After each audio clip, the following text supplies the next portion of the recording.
আসসালামু আলাইকুম। আমরা বসবাস করছি, মানে বর্তমানে আমরা আছি 2024-এ। এটা 2024-এর আগস্ট মাস, যেটা শেষ হতে চলেছে। এখনো বাকি আছে প্রায় 3-4 মাস। তো সব মিলিয়ে আমরা কেউ কেউ মনে করছে এবছরটা আমাদের জন্য অভিশপ্ত। এই কথাটা অনেকে লিখেছে দেখলাম।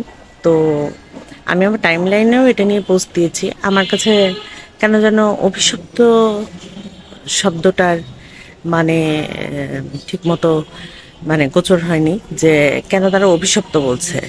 তারা কি আসলে বাংলাদেশের নাগরিক, নাকি বাংলাদেশ থেকে চলে যেতে চায় সেজন্য মানে থাকতে চাচ্ছে না? এটাই কেন বলছি, কারণ অভিশপ্ত যে ব্যাপারটা, অভিশপ্ত তার নিজেকে তখনই মনে হয় যখন একটা সিচুয়েশন থেকে আমি কোনোভাবে বের হতে পারছি।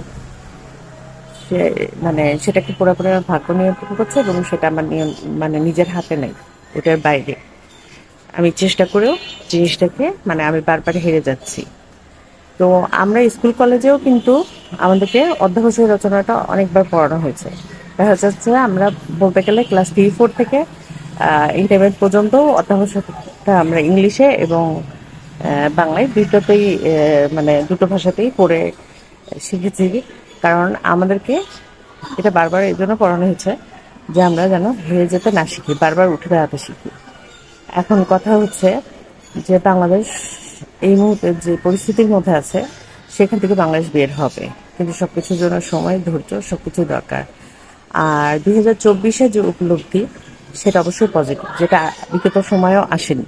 2024-এ গত 2 মাসে আমাদের সকলের মধ্যে যে উপলব্ধি এসেছে যে একতাই বল, আমরা এক হলে পারবো না এরকম কোনো কিছু নাই। তার ফলাফল কিন্তু মানে খুব বেশি সময় না, হয়তো 1 সপ্তাহ 10 দিনের মধ্যে যে অনুভূতি আমাদের মধ্যে এসেছিল, সেটা ফলাফল সারা বিশ্ববাসী দেখেছে। হ্যাঁ, এখন যে প্রাকৃতিক দুর্যোগ, কিছুটা হয়তো মানুষের সৃষ্টি আর কিছুটা হয়তো ন্যাচারালি হচ্ছে, মানে প্রকৃতিগতভাবে হচ্ছে, যেটা মানুষের সৃষ্টিও হতে পারে। মানে এর পিছনে হাত থাকতে পারে আর কি। আমি যাই বল, যেটাই হোক না কেন, যাই বলবো না কেন, এটার জন্য আমি তো নিজেকে অভিশপ্ত বলবো না। কারণ এখন কিন্তু অলরেডি একটা ইউনিটি সবার মধ্যে তৈরি হয়ে গেছে এবং এটার ফলাফল আসবে। আমাদের স্টুডেন্টরা কিন্তু এটা নিয়েও কাজ করছে। আমরা যারা রাস্তায় নামি বা না নামি, আমরা কিন্তু এমন একটা সময় এসে গেছিল যে আমরা ঘরে বসে কেউ ঘুমাচ্ছিলাম না, বা আমরা সবসময় দোয়া করছিলাম। তো এখনো তো আমরা দোয়া করা কেন বন্ধ রাখতে পারি? আমরা আমাদের দেশবাসী, প্রাণভাসী মানুষের জন্য দোয়া করতে পারি না? সবাই তো সবকিছু দিয়ে করতে পারবে না, সবাই টাকা পয়সা দিয়ে সবকিছু করতে পারে না, সবাই গায়ে খেটে সবকিছু করতে পারে না। আসলে একটা, আপনি যদি একটা কোম্পানিকে দেখেন, তাহলে দেখবেন যে কিছু মানুষ গায়ে খেটে কাজ করে দিচ্ছে, আর কিছু মানুষ চেয়ারে বসে বেতন দিচ্ছে তারা মস্তিষ্ক খাটিয়ে। তো এরকমই আমরা যেখানে ঘরে বসে আছি, আমরা যে অবস্থায় থাকি না কেন, আমরা দোয়া করতে পারি আল্লাহর কাছে, এবং যারা সহযোগিতা করছে তাদেরকেও আমরা বিভিন্নভাবে সহযোগিতা করতে পারি। সর্বোপরি আমরা যে পরিস্থিতি থাকি, আমরা সেখান থেকে বের হওয়ার জন্য নিজেদেরকে অভিশপ্ত অন্তত ভাবতে পারি না। কারণ আমরা মানুষ, আমরা 4 হাত পা নিয়ে, আমাদের বুদ্ধি নিয়ে আমরা বসে আছি।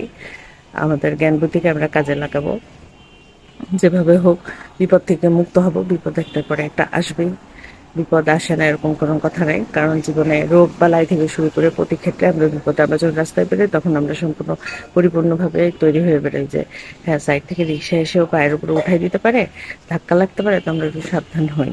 বা যদি কারোর সাথে রাস্তায় ধাক্কা খেয়েও যাই, হয়তো তাকে বলি যে একটু সাবধানে দেখে চলুন, বা নিজের সাথে হলো আমরা কিন্তু সরি বলি। তো তার মানে কি আমরা রাস্তায় বেরোনো বন্ধ করে দেই না? প্রতিনিয়ত আমরা বের হই, প্রতিদিন আমরা মহিলারা চুলার কাছে যাই, জানি যেখানে যা আগুনে হাত পুড়ে যাই, তারপরেও সাবধানতা অনুযায়ী কাজ করার চেষ্টা করি। তারপরে পুড়ে গেলে সেটার জন্য তার নিজেকে অভিশপ্ত ভাবতে পারি না। তো যাই হোক, আমরা যে পরিস্থিতির মধ্যে আছি, আমি কাউকে হার্ট করার জন্য কিছু বলিনি। আমি শুধুমাত্র এটা মানে ওই যে শব্দটা, ওইটা আমার খুব মানে খারাপ লেগেছে বলে বললাম।